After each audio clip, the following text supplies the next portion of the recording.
ಹಸುವಿನ ಬಗ್ಗೆ ನೀವು ಮಾತಾಡು. ಅದು ಹೇಳ್ತದೆ, ಹಸು ಎಂದರೆ 4 ಕಾಲಿನ ಪ್ರಾಣಿ, ಅದು ಸಗಣಿಯನ್ನು ಹಾಕುತ್ತದೆ, ಅದು ಹಾಲನ್ನು ಕೊಡುತ್ತದೆ, ಅದನ್ನು ಲೈಟ್ ಕಂಬಕ್ಕೆ ಕಟ್ಟಿ ಹಾಕುತ್ತಾರೆ. ಹೌದಾ? ಹಾಗಿದ್ರೆ ವಿಮಾನದ ಬಗ್ಗೆ ಹೇಳು. ವಿಮಾನ ಅಂದರೆ ಒಂದು ಊರಿನಿಂದ ಇನ್ನೊಂದು ಊರಿಗೆ ಹೋಗುವ ವಿಮಾನ, ಜನರನ್ನ ಕೊಂಡೋಗ್ತದೆ. ಅದು ಕೆಳಗೆ ಇಳಿಯುವಾಗ ಭೂಮಿ ಕಾಣ್ತದೆ, ಭೂಮಿಯಲ್ಲಿ ಹಸು ಇರ್ತದೆ. ಹಸು ಎಂದರೆ 4 ಕಾಲಿನ ಪ್ರಾಣಿ, ಅದು ಸಗಣಿ ಹಾಕುತ್ತದೆ, ಅದು ಹಾಲು ಕೊಡುತ್ತದೆ, ಅದನ್ನು ಲೈಟ್ ಕಂಬಕ್ಕೆ ಕಟ್ಟಿ ಹಾಕುತ್ತಾರೆ. ಆಗ್ಬೋದಲ್ಲ ಮಾರೇ ನೀನು? ಹಾಗಿದ್ರೆ ಒಂದು ಕೆಲಸ ಮಾಡು, ಹಣ್ಣಿನ ಬಗ್ಗೆ ಮಾತಾಡು. ಹಣ್ಣು ಎಂದರೆ ನಾವು ತಿನ್ನುವ ಒಂದು ಸೊತ್ತು. ಹಣ್ಣು ಗಿಡದಲ್ಲಿ ಬೆಳೆಯುತ್ತದೆ, ಗಿಡದ ಸೊಪ್ಪನ್ನು ಹಸು ತಿನ್ನುತ್ತದೆ. ಹಸು ಎಂದರೆ 4 ಕಾಲಿನ ಪ್ರಾಣಿ, ಅದು ಸಗಣಿ ಹಾಕುತ್ತದೆ, ಅದು ಹಾಲು ಕೊಡುತ್ತದೆ, ಅದನ್ನು ಲೈಟ್ ಕಂಬಕ್ಕೆ ಕಟ್ಟಿ ಹಾಕುತ್ತಾರೆ. ಯಪ್ಪ ದೇವರೇ, ಇವ ಹೇಗೆ ಹೋಗಿ ಮುಟ್ಟಿದ್ರು? ಹೋಗಿ ಮುಟ್ಟುದೆಲ್ಲಿಗೆ? ಹಸುವಿಗೆ. ಬಿಜೆಪಿಯವರ ಹಣೆ ಬರ ಏನು ಅಂತಂದ್ರೆ, ಸ್ವಾಮಿ ರಾಷ್ಟ್ರೀಯ ಹೆದ್ದಾರಿಗಳು ಹಾಳಾಗಿದೆ. ಆಗ ಹೇಳ್ತಾರೆ, ರಾಷ್ಟ್ರೀಯ ಹೆದ್ದಾರಿ ಅಂದ್ರೆ ಅದು ರಾಷ್ಟ್ರದ ಸಂಪತ್ತು, ರಾಷ್ಟ್ರ ಅಂದ್ರೆ ಭಾರತ, ಭಾರತ ಅಂದ್ರೆ ಹಿಂದುತ್ವ, ಹಿಂದುತ್ವ ಅಂದ್ರೆ ಹಿಂದೂ ಧರ್ಮ, ಹಿಂದೂ ಧರ್ಮ ಅಂದ್ರೆ ಬಿಜೆಪಿ. ಸ್ವಾಮಿ ಬಿಹಾರದಲ್ಲಿ 14 ಸೇತುವೆ ಉರುಳಿ ಬಿಟ್ಟಿದೆ. ಆಗ ಹೇಳ್ತಾರೆ, ಸೇತುವೆ ಅಂತಂದ್ರೆ ನದಿಗಳ ಮೇಲೆ ಒಂದು ಕಡೆಯಿಂದ ಇನ್ನೊಂದು ಕಡೆ ಹೋಗ್ಲಿಕ್ಕೆ ಇರುವಂತಹದ್ದು. ನದಿಗಳು ಭಾರತದ ಅಸ್ಮಿತೆ, ಭಾರತದ ಅಸ್ಮಿತೆ ಅಂದ್ರೆ ಹಿಂದೂ ದೇಶ, ಹಿಂದೂ ದೇಶ ಅಂದ್ರೆ ಹಿಂದೂ ರಾಷ್ಟ್ರ, ಹಿಂದೂ ರಾಷ್ಟ್ರ ಅಂದ್ರೆ ಬಿಜೆಪಿ. ಅದಕ್ಕೋಸ್ಕರ ಬಿಜೆಪಿಗೆ ವೋಟ್ ಕೊಡಿ. ಹಾಗೆ ಭರತ್ ಶೆಟ್ಟಿ ಅವರು ಅದನ್ನು ಬಾಯ್ಪಾಠ ಮಾಡಿ ಇದು ಬ್ಯಾನರ್ ಹಾಕಿದ್ದಾರೆ. ಕಾರ್ಯಕರ್ತರು ಯಾರು ಅದಕ್ಕೆ ಬೆಚ್ಚಾಗ್ಲಿಕ್ಕಿಲ್ಲ. ಯಾಕೆ ಗೊತ್ತುಂಟಾ? ಅದು ಅವರ ಚಟ, ಕೆರಳಿಸುವುದೇ ಅವರ ಚಟ. ಅವರಿಗೆ ಗೊತ್ತಿದೆ, ಬ್ಯಾನರ್ ಹಾಕಿದ್ಕೊಳ್ಳಿ ನಮಗೆ ಬೆಚ್ಚಾಗಬೇಕು, ಸರ್ಕಾರ ನಮ್ದು ಇರುವುದು, ನಮ್ಮ ಹುಡುಗರಿಗೆ ಬಿಸಿ ಆಗಬೇಕು, ಅದರ ಹತ್ರ ಹೋಗಿ ಘೋಷಣೆ ಕುಗ್ಗುದು, ಇನ್ನೇನು ಹುಡುಗರು ಮಾಡ್ತಾರೆ ಕ್ರಿಯೆಗೆ ಪ್ರತಿಕ್ರಿಯೆ. ಅದು ಆಗಬೇಕು ಅಂತಾನೆ ಇಂಥದ್ದನ್ನು ಮಾಡುದು. ಅಂದರೆ ಬಿಜೆಪಿಯ ಹಿಂದುತ್ವ ಪ್ರಚೋದನೆ ಮತ್ತು ಹಿಂಸೆಗಾಗಿಯೇ ಇರುವುದು. You have proved mister Bharath Shetty. ಇಲ್ಲಿ ಹೋದ್ರೆ ಇವತ್ತು ಬೆಳಿಗ್ಗೆ ಎದ್ದು ಇಲ್ಲಿ ಬ್ಯಾನರ್ ಹಾಕುವ ಅಗತ್ಯ ಇರಲಿಲ್ಲ. ನಿಮ್ಮ ಇಂಟೆನ್ಷನ್ನೇ ಗಲಾಟೆ ಎಬ್ಬಿಸುವುದು.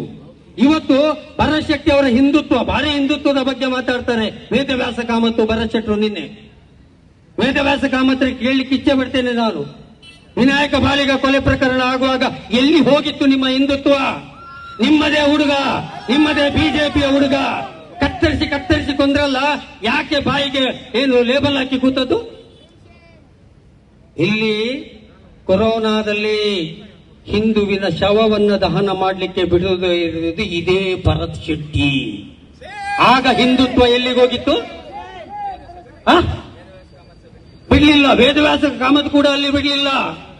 ನೋಡಿ, ಇವರ ಹಿಂದುತ್ವದ ಬಗ್ಗೆ ನಾವು ಮಾತಾಡಬೇಕಾಗ್ತದೆ. ಈಗ ನಾವು ಮೊನ್ನೆ ಸ್ವಾಮಿಗಳ ಬಗ್ಗೆ ಒಂದು ಸ್ಟೇಟ್ಮೆಂಟ್ ಕೊಟ್ಟೋದಕ್ಕೆ ಹೇಳಿದ್ರು, ನೀವು ಸ್ವಾಮಿಗಳು ರಾಜಕೀಯ ಮಾಡಬಾರ್ದಾ?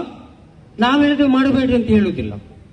ನೋಡಿ, ಕಾಂಗ್ರೆಸ್ ಅನ್ನ ಹಿಂದೂ ವಿರೋಧಿ, ಕಾಂಗ್ರೆಸ್ಸಿನಲ್ಲಿ ಇರುವವರು ಎಲ್ಲರೂ ಹಿಂದೂ ವಿರೋಧಿಗಳು ಮತ್ತು ಹಿಂದೂಗಳೇ ಅಲ್ಲ. ಜಾತಿಯ ಲೆಕ್ಕಾಚಾರಕ್ಕೆ ಬಂದ್ರೆ ನಾನು ಅಲ್ಲ. ಈ ರೀತಿಯ ಆರೋಪಗಳನ್ನು ನೀವು ಬಂದು ಮಾಡದಿದ್ರೆ ನಾವು ಅದಕ್ಕೆ ಜನರ ಎದುರಿಗೆ ವಿವರಣೆಯನ್ನು ಕೊಡಬೇಕಾಗ್ತದೆ. ನಿಮ್ಮದು ಸರಿಯೋ ನಮ್ಮದು ಸರಿಯೋ ಅಂತ. ನೀವು ಅಭಿವೃದ್ಧಿಯ ರಾಜಕಾರಣ ಮಾತಾಡಿಕೊಂಡು ಹೋದ್ರೆ ಏನಾಗ್ಲಿಕ್ಕಿಲ್ಲ. ಬಟ್ ನೀವು ಪದೇ ಪದೇ ಸಮಸ್ತ ಹಿಂದೂ ಯಾವಾಗ ಅಗ್ರಿಮೆಂಟ್ ಆಗಿದೆ ಮಾರ್ರೆ? ಭರತ್ ಶೆಟ್ರೆ, ಹಿಂದೂ ಧರ್ಮಕ್ಕೆ 4 ರಿಂದ 5 ಸಾವಿರ ವರ್ಷಗಳ ಇತಿಹಾಸ ಇದೆ. ನಿಮಗೆ ಹಿಂದೂ ಧರ್ಮದ ಮೂಲ ಗ್ರಂಥಗಳು ಯಾವುದು ಅಂತ ಗೊತ್ತುಂಟ? ಆ ಮೂಲ ಗ್ರಂಥದ ಆಶಯಗಳು ಗೊತ್ತುಂಟ ನಿಮಗೆ? ಸಮಸ್ತ ಹಿಂದೂ ನಾಗರಿಕರು ಏನು ನೋಡಿ, ಕಾಂಗ್ರೆಸ್ ಪಕ್ಷ ಎಲ್ಲರನ್ನ ಒಟ್ಟಾಗಿ ಕೊಂಡೊಯ್ಯುವಾಗ ಇದನ್ನು ತುಂಡು ಮಾಡಬೇಕೇಳಿ ಹೊರಟ ಶಬ್ದವೇ ಬಿಜೆಪಿಯ ಹಿಂದುತ್ವ ಮತ್ತು ಸಮಸ್ತ ಹಿಂದುತ್ವದ ಅಧಿಕಾರ ಹೊತ್ತುಕೊಂಡ್ರು. ಇವತ್ತು ಬಿಜೆಪಿ ಗವರ್ಮೆಂಟ್ ಇರುವಾಗ ಸತ್ಯಜಿತ್ ಸುರತ್ಕಲ್ ಅವರಿಗೆ ಗನ್ಮ್ಯಾನ್ ವಾಪಸ್ ತಗೊಂಡದ್ದು. ಬಿಜೆಪಿ ಸರ್ಕಾರ ಇರುವಾಗ ಸತ್ಯಜಿತ್ ಸುರತ್ಕಲ್ ಅವರಿಗೆ ಗೂಂಡಾ ಆಕ್ಟ್ ಹಾಕ್ಲಿಕ್ಕೆ ಟ್ರೈ ಮಾಡಿದ್ದು. ಬಿಜೆಪಿ ಸರ್ಕಾರ ಇರುವಾಗ ಲಕ್ಷ್ಮೀಶ್ ಕಬ್ಬಲಡ್ಕ ಮಾಜಿ ಬಜರಂಗ ದಳದ ನಾಯಕನ ಮೇಲೆ ಗೂಂಡಾ ಆಕ್ಟ್ ಹಾಕ್ಲಿಕ್ಕೆ ಟ್ರೈ ಮಾಡಿದ್ದು. ಬಿಜೆಪಿ ಸರ್ಕಾರ ಎಲ್ಲಿ ಪಂಜ ಗುರುಪ್ರಸಾದ ಪಂಜರ ಮೇಲೆ ಗಡಿಪಾರು ಮಾಡಿದ್ದು ಬಿಜೆಪಿ ಗವರ್ಮೆಂಟ್. ಒಂದಲ್ಲ ಎರಡಲ್ಲ ನೂರಾರುಂಟು. ಸುನಿಲ್ ಬಜಲ್ಕೇರಿಯಲ್ಲಿದ್ದಾರೆ. ಸುನಿಲ್ ಬಜಲ್ಕೇರಿಯವರು ಕಟ್ಟರ್ ಹಿಂದುತ್ವವಾದಿಯನ್ನ 2 ತಿಂಗಳು ಜೈಲಲ್ಲಿ ಕೂತ್ಕೊಳ್ಳಿಸಿದ್ದು ಇದೇ ಹಿಂದೂ ನಾಯಕರು. ಯಾಕೆ ಸುನಿಲ್ ಬಜಲ್ಕೆರೆ ಹಿಂದೂ ಆಗಿರ್ಲಿಲ್ವಾ? ಎಲ್ಲರನ್ನ ತುಳಿತೀರಿ ನೀವು, ಎಲ್ಲರನ್ನ ಮುಗಿಸ್ಲಿಕ್ಕೆ ನೋಡ್ತೀರಿ ನೀವು. ನಿಮ್ಮ ವಿರುದ್ಧ ಮಾತಾಡಬಾರ್ದು. ಯಾಕೆ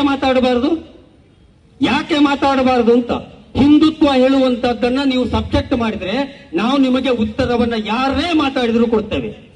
ಕಾಂಗ್ರೆಸ್ ಇವತ್ತು ಹಿಂದೂ ಧರ್ಮ ವಿರೋಧಿ, ನಾವು ಮಾತ್ರ ಹಿಂದೂಗಳ ಪರವಾಗಿರುವುದು. ಅಯೋಧ್ಯೆಯಲ್ಲಿ ಏನಾಯ್ತು? ಶಂಕರಾಚಾರ್ಯರು ಹೇಳಿದ್ರು ಬೇಡ, ಈಗ ಸರಿ ಇಲ್ಲ, ನೀವು ಹಾಗೆ ಅರೆಬರೆ ದೇವಸ್ಥಾನ ಕಟ್ಟಬೇಡಿ ಅಂತ. ಕೇಳಿದ್ರೆ ನೀವು? ನಾನು ಹೇಳಿದ್ದಲ್ಲ, ಇಡೀ ದೇಶದ ಹಿಂದೂಗಳ ಪರಮ ಪವಿತ್ರ ಮತ್ತು ಪ್ರಭಾವಶಾಲಿ 4 ಪೀಠಗಳು, ಶಕ್ತಿಶಾಲಿ ಪೀಠಗಳು. ಅವರು ಹೇಳಿದ್ದನ್ನು ನೀವು ಕೇಳಲಿಲ್ಲ, ಕಟ್ಟಿದ್ರಿ. ಈಗ ಸೋರ್ತದಂತೆ, ಎಲ್ಲಿ ನೋಡಿದ್ರು ಸೋರ್ತದೆ. ಎಲ್ಲಿ? ರಾಮ ಮಂದಿರವೂ ಸೋರ್ತದೆ, ವಿಮಾನ ನಿಲ್ದಾಣವೂ ಸೋರ್ತದೆ, ರೈಲ್ವೆಯೂ ಸೋರ್ತದೆ, ಬ್ರಿಡ್ಜು ಸೋರ್ತದೆ, ಎಲ್ಲಿ ನೋಡಿದ್ರು ಸೋರುದೆ. ಕೊನೆಗೆ ನೀಟ್ ಕ್ವಶನ್ ಪೇಪರ್ ಕೂಡ ಸೋರಿತು. ಈ ನೀಟ್ ಕ್ವಶನ್ ಪೇಪರ್ ಅಲ್ಲಿ ಕರಾವಳಿಯ ಹಿಂದೂ ವಿದ್ಯಾರ್ಥಿಗಳಿಲ್ವಾ? ಅವರಿಗೆ ನಷ್ಟ ಆಗ್ಲಿಲ್ವಾ? ಭರತ್ ಶೆಟ್ರೆ, ಅಂದ್ರೆ ಅವರಿಗೆ ಅನ್ಯಾಯ ಆಗ್ಲಿಲ್ವಾ? ಲಕ್ಷಾಂತರ ಜನ ಪ್ರತಿಭಾನ್ವಿತ ಹಿಂದೂ ಮಕ್ಕಳಿಗೆ ಅನ್ಯಾಯ ಆಗ್ಲಿಲ್ವಾ?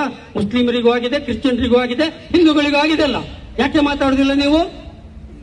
ಇವರ ಹಿಂದುತ್ವದ ಢೋಂಗಿತನವನ್ನ ಜನರ ಮುಂದೆ ನಾವು ಇಡಬೇಕಾಗಿದೆ. ಇವರ ಕೇವಲ ಇದು ಬ್ಯಾಲೆಟ್ ಪೇಪರ್ ಹಿಂದುತ್ವ. ಬಿಜೆಪಿಯ ಹಿಂದುತ್ವ ಅಂದ್ರೆ ಏನು?